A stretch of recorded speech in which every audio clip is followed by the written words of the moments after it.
નમસ્કાર મિત્રો, આજના સમાચારમાં તમારું સ્વાગત છે।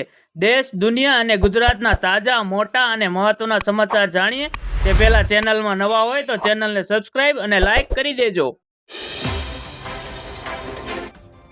આગળના મહત્વના સમાચારની વાત કરીએ તો હવામાન વિભાગે આગામી 4 દિવસ ગુજરાતમાં વરસાદી માહોલ રહે તેવી આગાહી કરી છે। ગુજરાતમાં બનાસકાંઠા, સાબરકાંઠા, નવસારી, વલસાડ, અરવલ્લી, દાહોદ, મહીસાગર, ડાંગ, છોટાઉદેપુર, નર્મદા, તાપી, સુરત, અમરેલી, ભાવનગર, ગીર સોમનાથ, રાજકોટ, સુરેન્દ્રનગર અને બોટાદ જિલ્લામાં હળવા વરસાદની આગાહી કરવામાં આવી છે। વાદળછાયા વાતાવરણ અને વરસાદને ધ્યાનમાં લઈ ખેડૂતો દ્વારા સ્વાભાવિક રીતે પાકના રક્ષણ માટેના કેટલાક ઉચિત પગલાં લેવામાં આવતા હોય છે। તેમ છતાં ખેતી નિયામકની કચેરી દ્વારા રાજ્યના ખેડૂતોને તકેદારીના પગલાં લેવા જણાવ્યું હતું।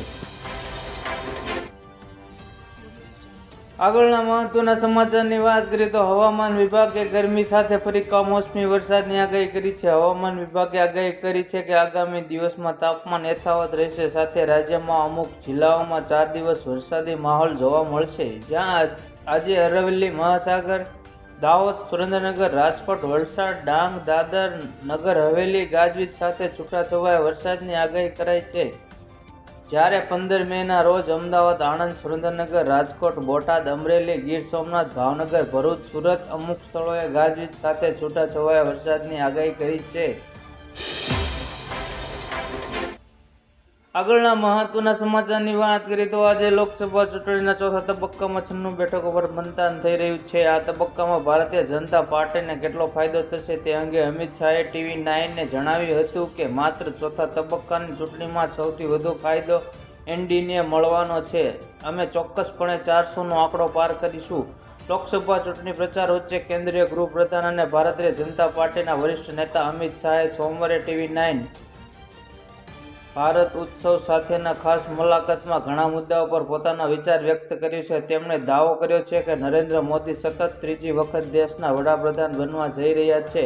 2029 પછી પણ અમારા નેતા રહેશે। ઉત્તર પ્રદેશની અમેઠી સીટને બદલે રાયબરેલી સીટ પરથી ચૂંટણી લડી રહેલા રાહુલ ગાંધી અંગે અમિત શાહે દાવો કર્યો હતો કે તેઓ ત્યાંથી પણ ચૂંટણી હારી જશે। આગળના મહત્વના સમાચારની વાત કરીએ તો રાજકોટમાં રૂપાલા નો હટ્યા, પણ હવે સંકલન સમિતિમાં શરૂ થઈ રહી છે અંદરો અંદરની લડાઈ। શરૂ થઈ ગઈ છે ક્ષત્રિય આંદોલનને માથે લેનાર પીટી જાડેજા સંકલન સમિતિ પર અનેક સવાલો ઉઠાવ્યા છે।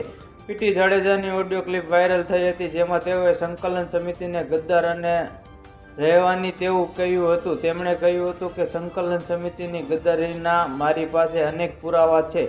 સંકલન સમિતિએ શેકેલો પાપડ પણ નથી ભાંગ્યો। ત્યારે હવે જાડેજાના શબ્દોને પદ્મિનીબા પીટી જાડેજા પર ભડક્યા છે।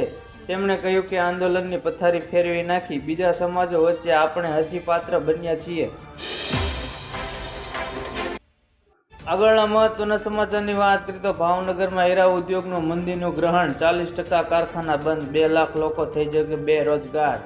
ભાવનગર જિલ્લામાં હાલ હીરા ઉદ્યોગ મંદીનો માહોલ સર્જાયો છે। 3000થી વધુ કારખાનાઓ રોજગારી મેળવતા 2 લાખથી વધુ રત્ન કલાકારો માટે બેરોજગારીનું સંકટ ઊભું થયું છે। અસહનીય મંદીને કારણે હીરાના કારખાનાઓ બંધ થઈ રહ્યા છે, તેમજ અનેક કારખાનાઓ બંધ થવાના આરે ઊભા છે। માત્ર હીરા ઘસવાનો વ્યવસાય કરતા કારીગરોને બીજો કોઈ ધંધો પણ આવડતો ના હોય તો પરિવારનું ગુજરાન કઈ રીતે ચલાવવું એ સૌથી મોટો પ્રશ્ન હાલ ઉપસ્થિત થયો છે।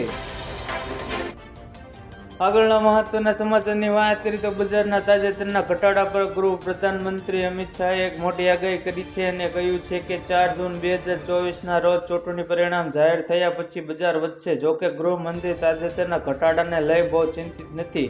છેલ્લા 6 મહિનાના સમયગાળામાં બેન્ચમાર્ક ઇન્ડેક્સ નિફ્ટી 50%, 12% કરતાં વધારે છે, જ્યારે 1 વર્ષના સમયગાળામાં તે લગભગ 20% ઉપર છે। ભૂતકાળમાં પણ બજાર વધ્યું ઘટ્યું છે।